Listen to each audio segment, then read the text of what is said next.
Alright, hello there everyone. I'm recording this after pretty much 10 minutes after 8:30 on November 7, 2018, the day after the election. I want to go into a couple of the governor's races because, honestly, I want to give credit to Let's Talk Elections for doing a good job on recapping the Senate, recapping Congress. I think he even recapped the governors, but I want to give my thoughts on the governors because the governor's races are just easier to dissect because I've been keeping an eye on them more than, honestly, the House or the Senate. But before we get into that, I didn't expect this news to happen today, and all the country didn't expect this news to happen, was that Jeff Sessions resigned today because President Trump pretty much said to him, resign, which pretty much meant he was fired. Alright, you know the signature Donald Trump, you're fired. That's pretty much how it worked today. Pretty much Donald Trump said to Jeff Sessions, you're fired. So, the situation is the acting Attorney General, Matthew Whitaker, who was a staffer for Jeff Sessions, is now going to take over supervising Bob Mueller's Russia investigation probe. So, more chaos, of course. And I just want to say this right now before I get into it. Pelosi, I'm starting to fear her less in a way. I'm going to go into why right now. Because from what I've heard, Pelosi is trying to look out for the Democrats in 2020. And from what I've heard from an insider, I'm not going to name the source because then controversy happens. I'm going to say this now. Pelosi is going to try to turn down any Trump investigation because from what a Pelosi staffer told the source, that again, I'm not going to say who my source was.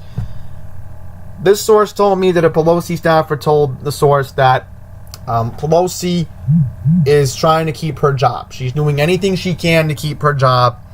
And pretty much the theory is that if she doesn't pursue any impeachment hearings, which she suggested it earlier this year when she was minority leader for the Democrats, was, I have a job to do. I can't let my party down in 2020.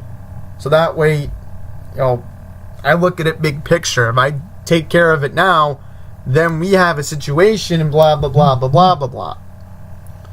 And the theory here is that the Democrats want to wait it out, see what happens, but their scenario, if the president does win a second term, is that they want to wait until 2021, 2022 to go through with impeachment hearings. So, Donald Trump is safe for another year and a half to 2 years, but I think he should be very worried if he wins a second term, because I think he gets into more problems if he somehow, some way pulls off a second term, which I would be very surprised if he won a second term, because you have to look at the states that fell for him in 2016, and I'll cover it more when we get closer to the election, because the Democrats are the blue wave's coming in 2020. If it's not 2020, it's going to be 2024. It's going to be 2024. If it's not 2020, something isn't right with the numbers again. But 2024, that'll be interesting. But I want to quickly mention the president mentioned today that he might name a replacement. And rumor has it that former clerk to Clarence Thomas, Laura Ingraham, I'm not joking, is considered to be one of the candidates. Considered. That's what I've heard. Chris Christie today on ABC mentioned that if President Trump does speak to him, he is going to give him advice on the Bob Mueller thing. And then he would have to decide if he would be the Attorney General, which, you know how I've called him fat turd, and honestly, I don't want him being the Attorney General because I know he's secretly buddy-buddy with Andrew Cuomo. And I'm hoping that maybe if this guy we get right here, Matthew Whitaker, we have to hope that maybe he will investigate Andrew Cuomo. Because there is some fishy stuff that needs to be investigated. And you know who has ties to him. Bill de Blasio and Ed Mangano. Plain simple. They should be part of the investigation too. Maybe there's more dirty stuff we don't know about Ed Mangano other than the restaurants here. We just don't know. We don't know. But I'm not going to get into it, but Jeff Sessions is gone, and the new Attorney General will be Matthew Whitaker. I will quickly show you his picture. Matthew Whitaker. Just trying to get a Google picture, because again, my Wi-Fi can be the slowest, everyone. I hate this Wi-Fi. I'm going to look him up. Here we go. This is Matthew Whitaker. That's him right there. So pretty much, Matthew Whitaker is an American lawyer who has been in law for many years, and he just turned 49 last week. So happy belated birthday to him. But he is now going to be the acting Attorney General.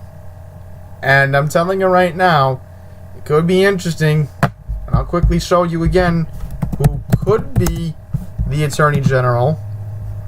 Her. It's possible. Don't rule it out. Don't rule it out, folks. President Trump could pick this woman. If he doesn't, and again, I've made fun of her just because, again, I link her to the snobs in New York. But I'm going to mention this right now. Don't rule her out. I am thinking Laura Ingraham could be the next Attorney General. It's possible. Just keep an eye on it. Because Whitaker may not be around for a long time. Now we will take a look at the gubernatorial results from 5 states. Particularly, I'm going to go into each of the races that are close first, or were projected to be the closest. And figured we'll do my state, Maryland, last, because Maryland out in New York are, states that have easy decisions. Quickly want to mention political right now has House Democrats 224 to 197 Republicans. We have a 51 majority Republican, 46 Senate. And I know here in New York, the state Senate's pretty much Democrats now.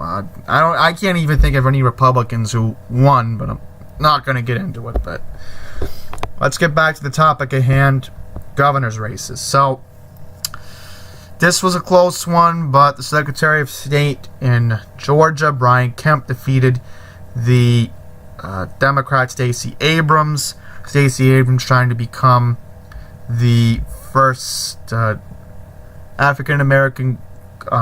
first female African-American woman to become governor of a big state. She could not succeed.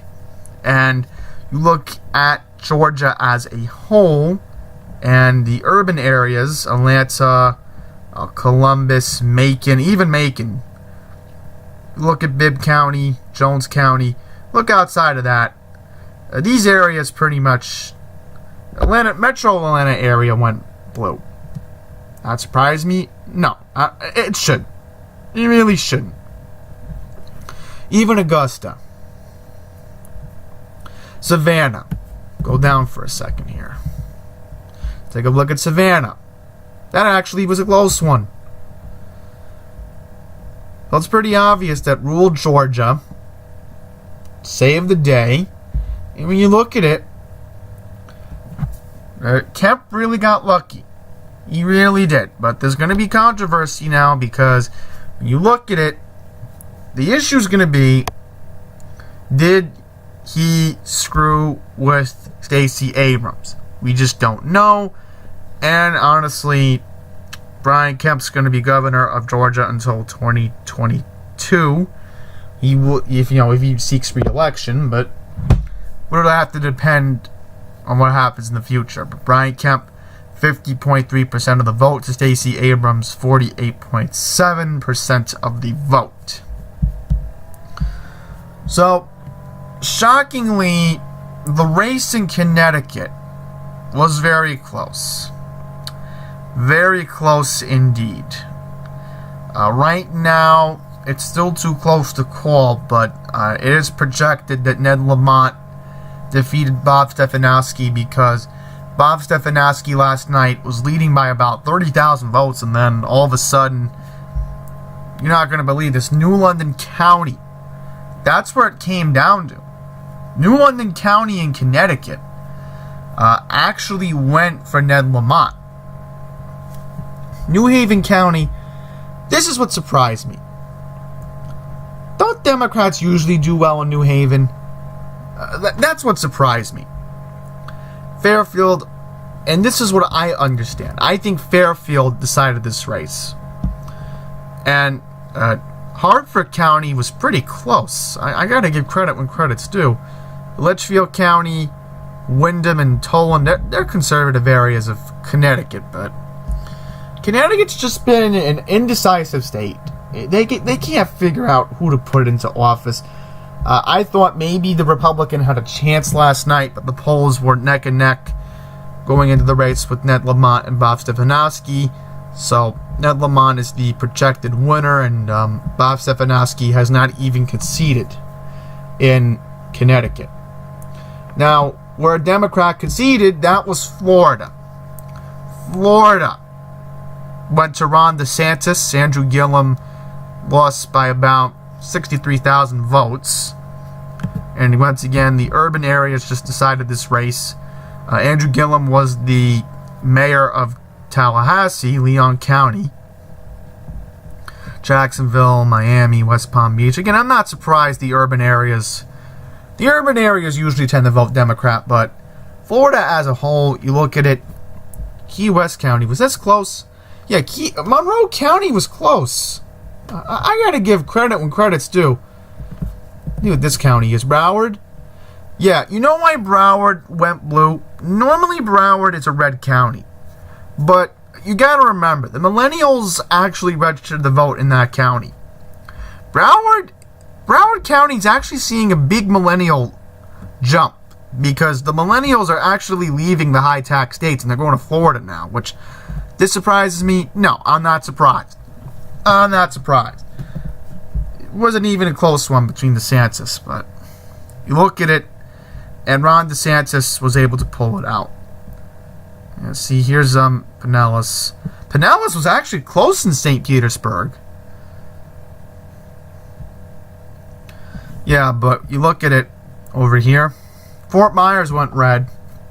Surprisingly, Fort Myers, the only urban area in Florida that didn't flip to blue. That surprises me, but Ron DeSantis wins. Now we're going to take a look at New York, my state, and we're going to get into pretty much why Mark Molinaro lost. And unfortunately, I have to go into why. So, first of all, I am surprised Queens is not even reported. Let me just confirm that this is correct. I'm sorry, everyone. Let me just confirm. Yeah, 99.4% of precincts reporting. So, let's just check to see how Cuomo did in Queens, which, am I surprised about this? No, I'm not surprised. Because, remember, the governor's from Queens. You gotta look at the demographics and wonder, there is a support for Cuomo in the borough of Queens. Nassau County, Cuomo won by about 14 points in Nassau County. See, this is what I was worried about, was that, and again, this is what Molinaro needed. He needed more of Nassau and Suffolk to flip. And they just didn't do their jobs. Because again, you know, you look at New York, you look at Nassau and Suffolk, you look at the 5 boroughs, and again, you have the 3 factors that went into it. Number one, Wall Street. Number 2, the healthcare industry. And number 3, education. And that's what pretty much decided Cuomo to win. And I did a rant about it on the bus, but I had to edit it out because the whole Jeff Sessions thing and how I wanted him to investigate Cuomo. But look at Suffolk County for a second. I'm highlighting it here for a reason. Suffolk actually was pretty close. Suffolk was pretty close. Molinaro could have actually won Suffolk. Yeah, take a look at this. Molinaro was only behind by about 20,000 votes, which is remarkable. It really is. The other votes, I think those were Larry Sharp, if I'm correct. Let's see Staten Island for a sec. Now, Staten Island surprised me. Normally, this is a red area. I don't know how... And again, Staten Island, you had Max Rose who won last night. And I went into those numbers last night with Max Rose, but... Those numbers, again, you look at them and you're wondering, how could Andrew Cuomo win Staten Island and Suffolk? Those are normally conservative areas. Well, didn't happen this time because, again, I mentioned into the factors that played into it. You look at Westchester. I'm not surprised Andrew Cuomo won Westchester because Westchester County is where Andrew Cuomo lives. Rockland. Rockland was pretty close. Cuomo won by almost, I'd say, 9,000 votes. But this is the problem. How in the world did Ulster County stay in the blue column? I don't understand that.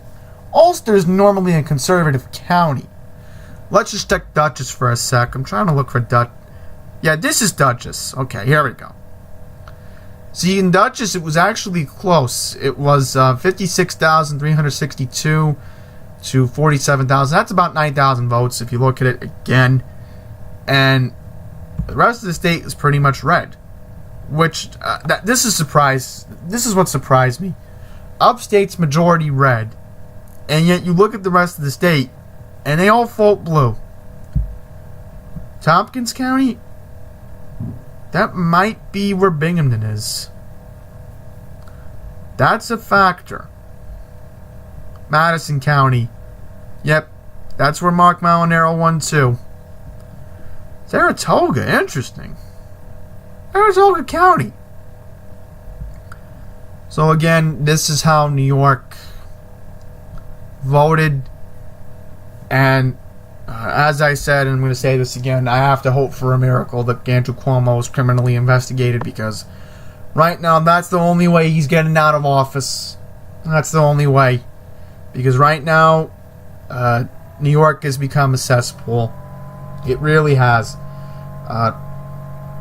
I'm going to say this right now. I'm scared to be living in Queens right now. I've never thought I would say this, but I'm very scared. Alright? This is my Wild Wild West of the 1970s that my dad always talks to me about. New York was the Wild Wild West. You want an East Coast Wild Wild West? Go back to New York City in the 1970s. This is my New York City in the 1970s. I've been dealing with it now for the past, maybe, I don't know. I think this has been happening since de Blasio became my mayor. That's how bad it's gotten. And again, you know it's him. You know it's the big guy in Albany, alright? And I don't want to make a rant. I just don't. But you all understand, why. And I'm going to say this again. I said it last night. Generation X. The baby boomers. They're not going to want to stay here. They're not going to want to stay here when they see their taxes go up. They're not. They won't. I want to look up the Texas results. Hang on. I want to see Texas for just a second. I might as well go into it. Because Texas, Abbott was able to keep his seat in Texas. I'm just trying to get you Texas at the moment. If it'll even load up. But we'll go to Maryland right now as Texas is loading up. So Texas, Larry Hogan won. This surprises me, no. Ben Jealous did get a lot of votes. So we'll go to my county, Worcester, and Larry Hogan was able to win by about 11,000 votes. Go to Wacomico, and surprisingly, you look at the numbers in Wacomico, Larry Hogan was able to win by 11,000. Somerset, only about, I'd say, 3,000 votes, because Somerset's less of a population, but Dorchester, here we go. Bigger numbers in these counties. Caroline, Talbot, Queen Anne, Kent, Cecil. Yeah, Cecil voted heavily for Larry Hogan. Hartford County. You look outside of Baltimore and you say to yourself, wow, Larry Hogan actually was able to win in Baltimore County. Because Baltimore County is more rural. Baltimore City is where the urban population is. Let's see, here's Garrett. Washington. Look at those numbers, and Larry Hogan pretty much swept Maryland. So now he's going to be the governor for another 4 years, and then he will not be eligible to run in 2022 because Maryland does have term limits versus New York, where New York, you can run for many amount of terms, which again, it really annoys me, and that's why, again, New York is going to be a cesspool. It really is. If you're not an elitist, if you're not, again, in education, you're not in healthcare, you're not in finance, you're not going to make it in New York, you're not going to survive, and honestly, you don't make it. Alright? You just don't. Even the real estate people, they're the ones who survive too, but the main three in New York survive. Maryland, you have more factories, you have more rural. That's why Maryland survives as the Republican. Versus the Democrat, again, you have somebody who's, again, linked to the three main fields in New York. That's why. Let's take a look at Texas. Wrap up this video. So Texas, Greg Abbott won Texas. I think we want to see something. Wow, you actually get a lot of more results. So I wonder. Let's see. They have maps for the yeah, see more maps. Incredible. Now we're just going to go to the governor's race. So in the governor's race, again, Texas, Fort Worth actually voted for Abbott. Lupe Valdez, El Paso. You look at Texas. Texas is starting to become more divided. Because if you go south of here, Maverick, man, Texas could become a blue state eventually. I have a bad feeling Texas is going to become blue. They even threatened in the 2016 election how Texas might actually become a blue state. Well, it was close. Until the end, Greg Abbott's still going to be the governor of Texas. So, we want to get into that. Find your state results. So we'll go to one last thing. I just want to see if any other New York stuff comes up. We'll take a look at New York and see any of the numbers from Max Rose's numbers. Get the official one, because the Max Rose thing, let me tell you, it's interesting what Max Rose was able to do last night. Okay, here we go. We got the Senate map for Christian Gillibrand. So, pretty much what happened was most of the counties in New York went blue for Gillibrand. I feel that even though Shel Farley did her best, she just couldn't make a clear case on why she wanted to be the next senator from New York. Putnam County actually went for Shel Farley. Interesting. Very interesting. Jump to a district. I wanted to jump to a district. I want to see my district.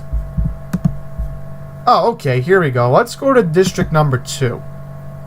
Here's Peter King. So, Peter King was able to win by about almost close to 20,000 votes. Take a look at this. President, they actually went for Obama twice. Interesting. Tom Swazi. I'm trying to find you the one last thing. Ran unopposed.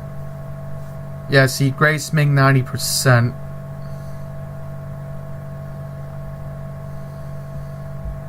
Man, they have it all based out. They really do. You know what's stupid? Here's something stupid. Where are the other votes? I'll go into that. Guess there are no other votes, right? Yvette Clark. Alright, here we go. District number 11. Democrats flipped the seat. Max Rose was able to win by about 11,000 votes. Not too bad. One last thing. Here we go. Alexandria Ocasio-Cortez with 100,000 votes? Interesting to say the least, huh? So that's where I'm going to wrap it up. I just wanted to look at those numbers because... Yeah, and you have all the congressional districts. They don't go into local races. Which, again, I knew about Lou's numbers. We're not going to get into it again. We just don't. I'm just glad I got to look at the congressional ones. So that's it. Thank you for watching. Until the next one, please take care.